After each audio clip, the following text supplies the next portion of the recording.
अब 25 साल की लड़की 4 जगह वो मुंह मार चुकी होती है। ये हैं कथावाचक अनिरुद्धाचार्य जो खूब वायरल रहते हैं, लेकिन इस बार अनिरुद्धाचार्य ने लड़कियों को लेकर ऐसा बयान दे दिया है कि वे विवादों में आ गए हैं। लड़कियों को लेकर अनिरुद्धाचार्य की सोच क्या है वो भी सबके सामने आ चुका है। अनिरुद्धाचार्य ने कहा है कि लड़कियों की शादी 25 साल से पहले हो जानी चाहिए। 25 साल में जवान लड़की लाते हैं जो 4 जगह मुँह मार चुकी होती है, और जब 25 साल की लड़की आएगी तो अपनी जवानी कहीं न कहीं उसकी जवानी फिसल जाएगी।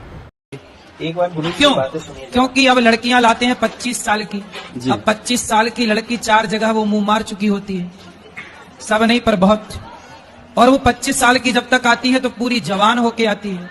जब जवान होके आएगी तो स्वाभाविक है कि वो अपनी जवानी कहीं ना कहीं तो वो उसकी जवानी फिसल जाएगी या जाएगी। जैसे कि अभी एक लड़के के संग हनीमून मनाने गई, परंतु वो किसी और के साथ वो रह चुकी थी, उसके साथ चक्कर था। वो ड्रम वाला केस अभी पुराना हुआ नहीं जाता। अनिरुद्धाचार्य के मुताबिक लड़कियों की शादी 25 साल से पहले हो जानी चाहिए। अब जब इनका असली चेहरा सामने आया है तो विवाद भी बढ़ गया है। जो महिलाएं इन्हें पूजती हैं वे ही अब इनके खिलाफ गुस्सा जाहिर कर रही हैं। कई शहरों में इनकी कथा को बैन कर दिया गया है, तो कहीं पर इनकी एंट्री पर ही बैन लगा दी गई है। इनके खिलाफ विरोध प्रदर्शन हो रहे हैं, महिलाएं इनके खिलाफ मोर्चा निकाल रही हैं और इन पर कड़ी कार्रवाई करने की मांग कर रही हैं। यूपी राज्य महिला आयोग की अध्यक्ष बबीता चौहान भी इनके बयान पर भड़क चुकी हैं। उन्होंने कहा है कि अनिरुद्धाचार्य की ओर से की गई टिप्पणी का घोर विरोध करती हूँ। उन्होंने महिलाओं को लेकर बेहद हल्की और घटिया बात कही है। बबीता चौहान ने कहा कि इनकी कथाओं को 80% महिलाएं सुनने आती हैं और इसके बाद भी महिलाओं को लेकर ऐसी बात कर रहे हैं।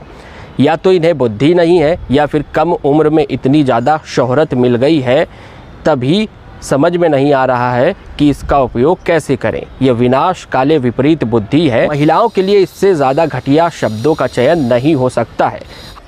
अनिरुद्धाचार्य के द्वारा की गई टिप्पणी का घोर विरोध करती हूँ कि जो उन्होंने महिलाओं को लेकर इतनी हल्की बात की है, जो बेटियों को लेकर इतनी हल्की बात की है, मुझे लगता है कि इससे ज़्यादा गंदी और घटिया भाषा का कोई प्रयोग नहीं कर सकता, जिसमें व्यासपीठ पर बैठकर इतने बड़े कथावाचक हैं जो एक पब्लिक फिगर हैं आज, और जो मुझे कहना चाहिए कि जिनको सुनने के लिए इतना सारी पब्लिक वहाँ आती है, और जिसमें कहूँगी कि अगर फैंस की बात की जाए तो कम से कम 80% इनके कथा को महिलाएं सुनने के लिए आती हैं, उसके बावजूद ये ऐसे शब्दों का प्रयोग कर रहे हैं।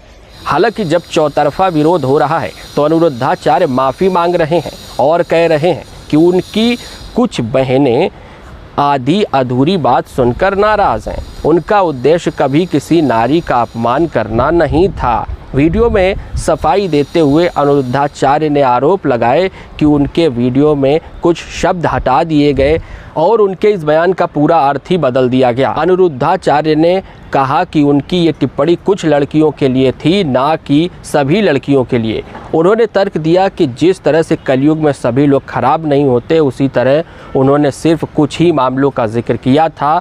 इसके साथ ही उन्होंने ये भी कहा कि आजकल AI का ज़माना है, ऐसे में AI द्वारा उनकी किसी बात को तोड़ मरोड़ कर पेश किया जा सकता है। उन लोगों ने आज ही एक वीडियो सुनी जिस वीडियो में कहा गया कि आजकल 25 साल की लड़की, देखो बात क्या कही जाती है कि कुछ लड़कियां कैसी होती हैं। कुछ शब्द यदि आप हमारे हटा देंगे वीडियो से तो वो तो सारी लड़कियां खराब के लिए वीडियो तैयार हो जाएगी, फिर लोग उसको गलत यूज कर सकते हैं।